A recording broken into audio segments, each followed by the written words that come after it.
2Kings 15. In the 27th year of Jeroboam king of Israel, Azariah the son of Amaziah, king of Judah, became king. He was 16 years old when he became king, and he reigned 52 years in Jerusalem. His mother's name was Jecoliah of Jerusalem. And he did what was right in the sight of the Lord, according to all that his father Amaziah had done. Except that the high places were not removed, the people still sacrificed and burned incense on the high places. Then the Lord struck the king, so that he was a leper until the day of his death, so he dwelt in an isolated house. And Jotham the king's son was over the royal house, judging the people of the land. Now the rest of the acts of Azariah, and all that he did, are they not written in the book of the Chronicles of the kings of Judah? So Azariah rested with his fathers, and they buried him with his fathers in the city of David. Then Jotham his son reigned in his place. In the 38th year of Azariah king of Judah, Zechariah the son of Jeroboam reigned over Israel in Samaria 6 months. And he did evil in the sight of the Lord, as his fathers had done. He did not depart from the sins of Jeroboam the son of Nebat, who had made Israel sin. Then Shallum the son of Jabesh conspired against him, and struck and killed him in front of the people, and he reigned in his place. Now the rest of the acts of Zechariah, indeed they are written in the book of the Chronicles of the kings of Israel. This was the word of the Lord which he spoke to Jehu, saying, Your son shall sit on the throne of Israel to the 4th generation. And so it was. Shallum the son of Jabesh became king in the 39th year of Uzziah king of Judah, and he reigned a full month in Samaria. For Menahem the son of Gadi went up from Tirzah, came to Samaria, and struck Shallum the son of Jabesh in Samaria and killed him, and he reigned in his place. Now the rest of the acts of Shallum, and the conspiracy which he led, indeed they are written in the book of the Chronicles of the kings of Israel. Then from Tirzah Menahem attacked Tifsah, all who were there, and its territory. Because they did not surrender, therefore he attacked it. All the women there who were with child he ripped open. In the 39th year of Azariah king of Judah, Menahem the son of Gadi became king over Israel, and reigned 10 years in Samaria. And he did evil in the sight of the Lord. He did not depart all his days from the sins of Jeroboam the son of Nebat, who had made Israel sin. Pul king of Assyria came against the land, and Menahem gave Pul 1,000 talents of silver, that his hand might be with him to strengthen the kingdom under his control.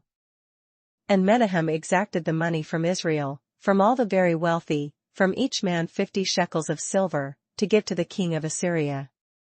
So the king of Assyria turned back, and did not stay there in the land. Now the rest of the acts of Menahem, and all that he did, are they not written in the book of the Chronicles of the kings of Israel? So Menahem rested with his fathers. Then Pekahiah his son reigned in his place. In the 50th year of Azariah king of Judah, Pekahiah the son of Menahem became king over Israel in Samaria, and reigned 2 years. And he did evil in the sight of the Lord. He did not depart from the sins of Jeroboam the son of Nebat, who had made Israel sin.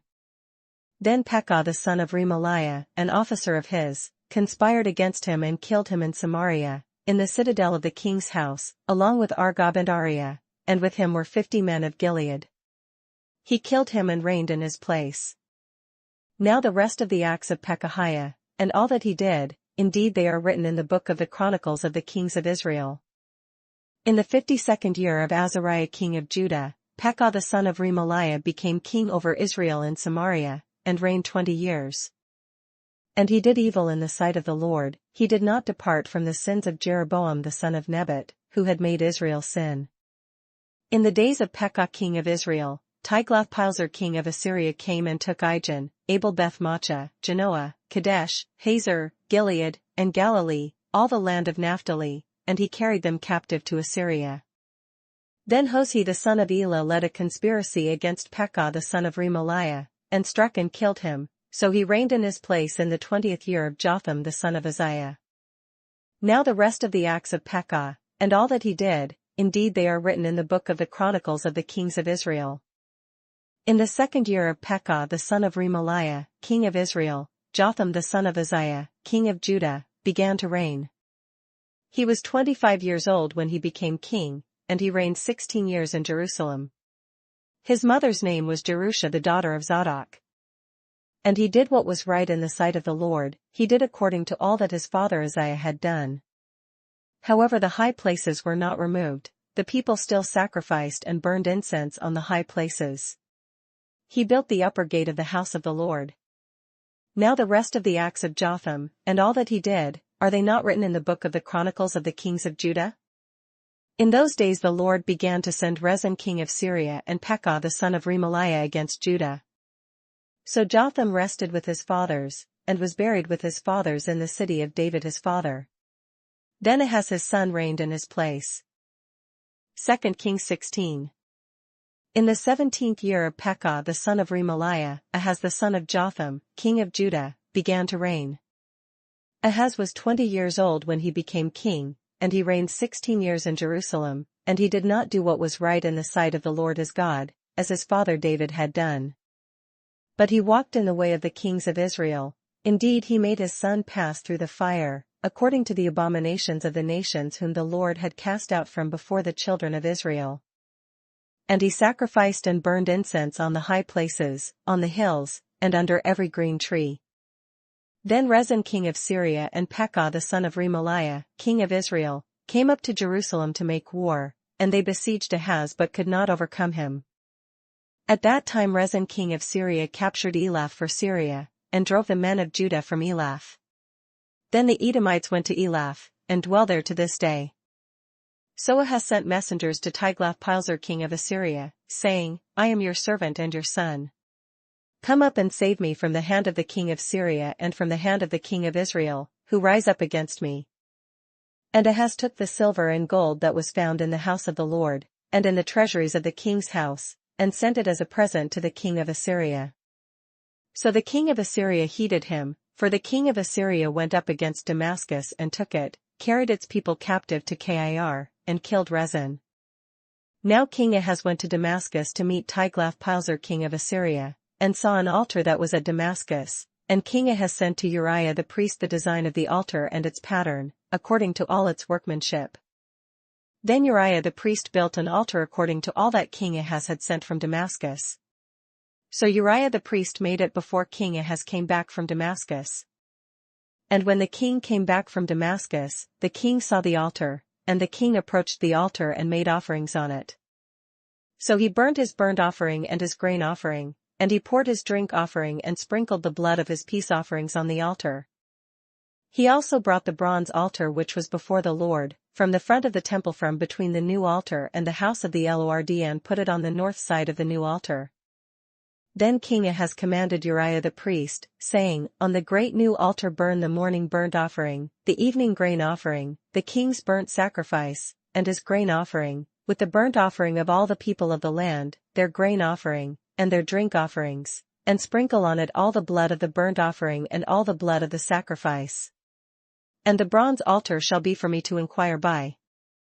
Thus did Uriah the priest, according to all that King Ahaz commanded. And King Ahaz cut off the panels of the carts, and removed the lavers from them, and he took down the sea from the bronze oxen that were under it, and put it on a pavement of stones. Also he removed the Sabbath pavilion which they had built in the temple, and he removed the king's outer entrance from the house of the Lord, on account of the king of Assyria. Now the rest of the acts of Ahaz which he did, are they not written in the book of the Chronicles of the kings of Judah? So Ahaz rested with his fathers, and was buried with his fathers in the city of David. Then Hezekiah his son reigned in his place. Mark 7. Then the Pharisees and some of the scribes came together to him, having come from Jerusalem. Now when they saw some of his disciples eat bread with defiled, that is, with unwashed hands, they found fault. For the Pharisees and all the Jews do not eat unless they wash their hands in a special way, holding the tradition of the elders. When they come from the marketplace, they do not eat unless they wash. And there are many other things which they have received and hold, like the washing of cups, pitchers, copper vessels, and couches. Then the Pharisees and scribes asked him, Why do your disciples not walk according to the tradition of the elders, but eat bread with unwashed hands? He answered and said to them, Well did Isaiah prophesy of you hypocrites, as it is written, This people honors me with their lips, but their heart is far from me. And in vain they worship me, teaching as doctrines the commandments of men. For laying aside the commandment of God, you hold the tradition of men, the washing of pitchers and cups, and many other such things you do.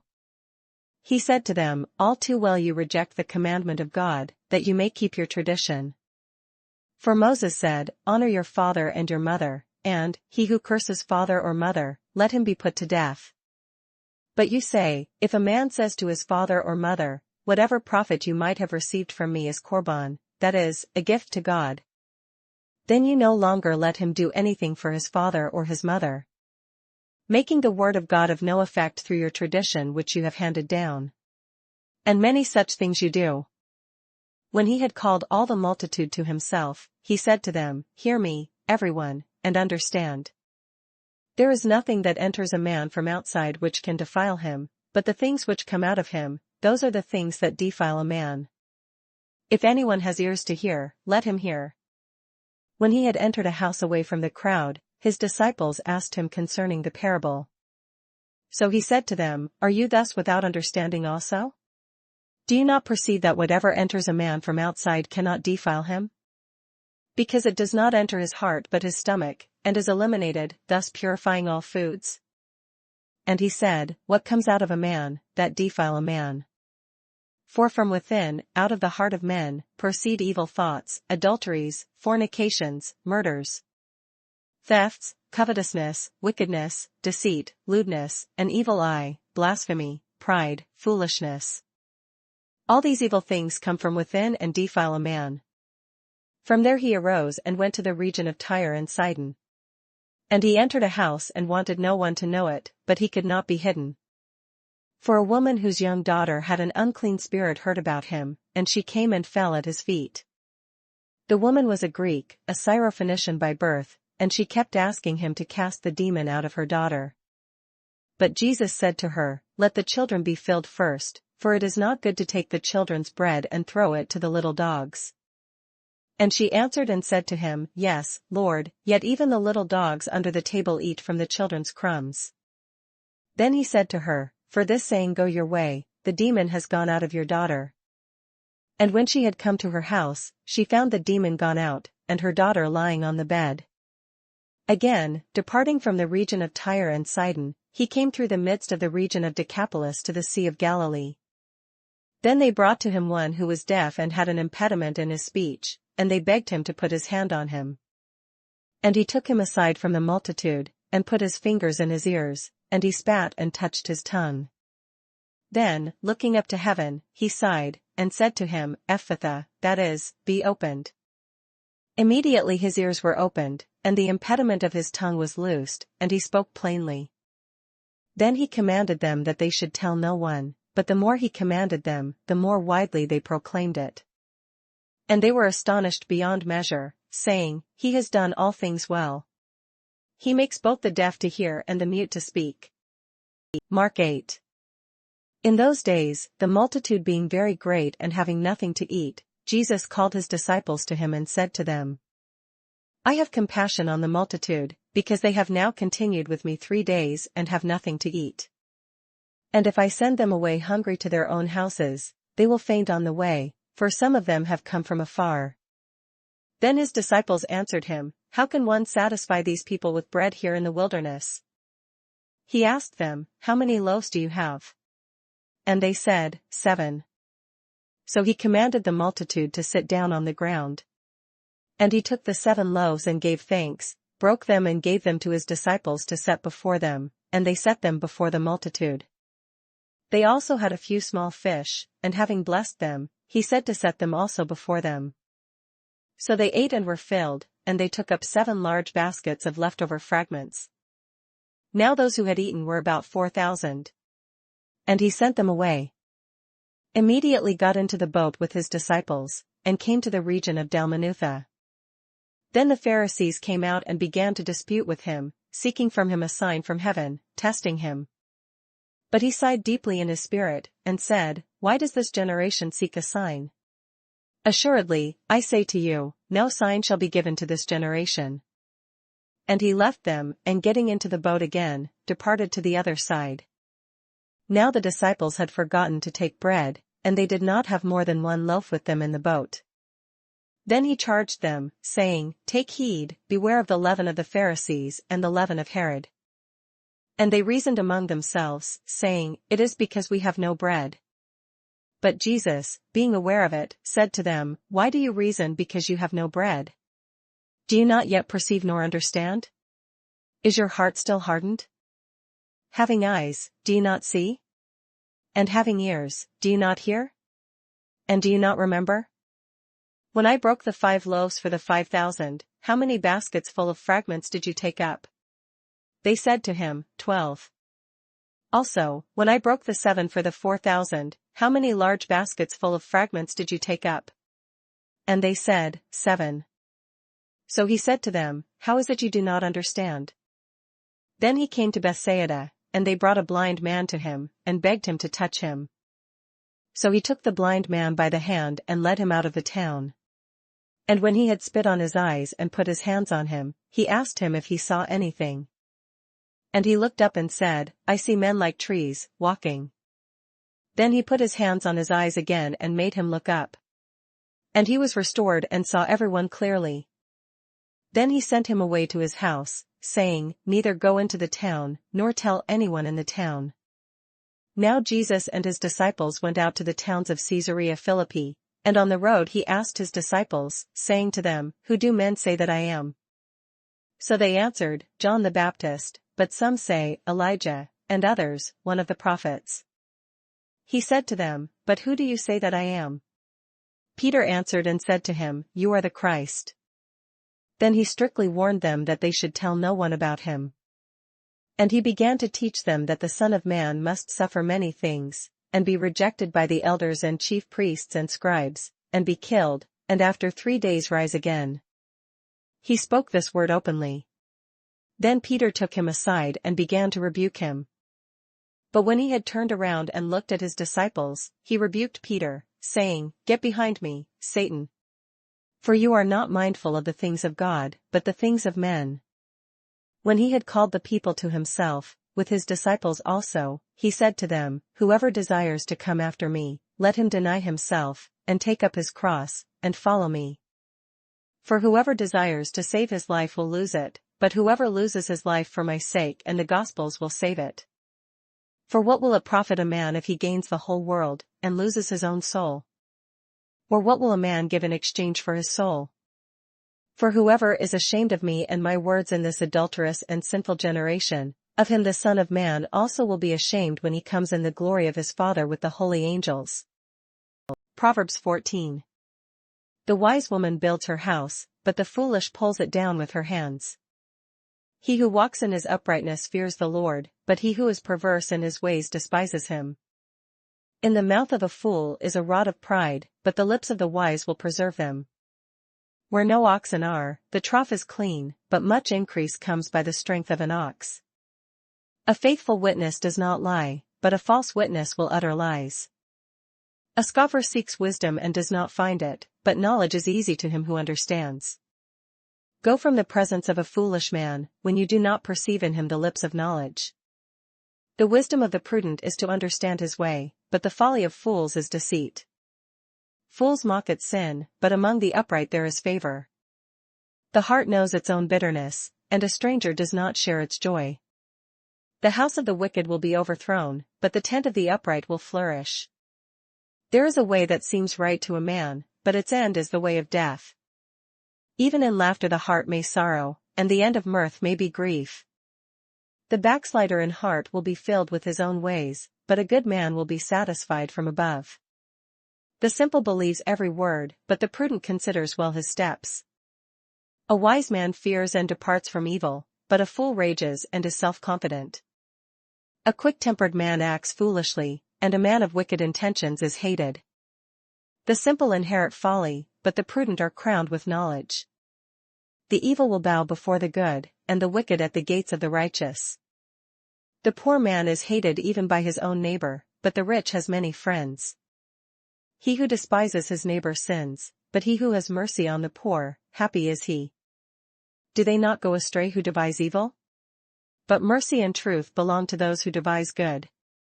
In all labor there is profit, but idle chatter leads only to poverty. The crown of the wise is their riches, but the foolishness of fools is folly. A true witness delivers souls, but a deceitful witness speaks lies. In the fear of the Lord there is strong confidence, and his children will have a place of refuge. The fear of the Lord is a fountain of life, to turn one away from the snares of death. In a multitude of people is a king's honor, but in the lack of people is the downfall of a prince. He who is slow to wrath has great understanding, but he who is impulsive exalts folly. A sound heart is life to the body, but envy is rottenness to the bones. He who oppresses the poor reproaches his Maker, but he who honors him has mercy on the needy. The wicked is banished in his wickedness, but the righteous has a refuge in his death. Wisdom rests in the heart of him who has understanding, but what is in the heart of fools is made known. Righteousness exalts a nation, but sin is a reproach to any people. The king's favor is toward a wise servant, but his wrath is against him who causes shame.